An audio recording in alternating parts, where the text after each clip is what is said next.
ఏలేరు వరదలకు అతలాకుతలమైన ప్రజలను ఆదుకునేందుకు ముఖ్యమంత్రి చంద్రబాబు, ఉప ముఖ్యమంత్రి పవన్ కళ్యాణ్ వరద బాధితులను ఆదుకునేందుకు చేపట్టిన కార్యక్రమాల్లో భాగంగా జగ్గంపేట ఎమ్మెల్యే జ్యోతుల నెహ్రూ, కాకినాడ జిల్లా టీడీపీ అధ్యక్షుడు జ్యోతుల నవీన్ కుమార్ ఆదేశాలతో కిర్లంపూడి మండలం సోమరాయనం పేట గ్రామంలో క్లస్టర్ ఇన్ఛార్జి పాటంశెట్టి మురళీకృష్ణతో కలిసి టీడీపీ నాయకుడు పెనగంటి బాబ్జీ నిత్యావసర వస్తువులు పంపిణీ చేశారు.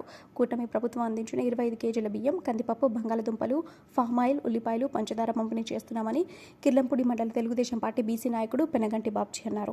ప్రభుత్వం సంఘటన జరిగిన వెంటనే స్పందించి ప్రజలను ఆదుకోవడంలో తెలుగుదేశం పార్టీ ముందుంటుందని ఆయన అన్నారు. ఈ కార్యక్రమంలో మాజీ ఎంపీటీసీ పీలా మహేశ్వరరావు, టీడీపీ నాయకులు బుద్ధ రామచంద్రరావు, రాపేటి ఆదిబాబు తదితరులు పాల్గొన్నారు.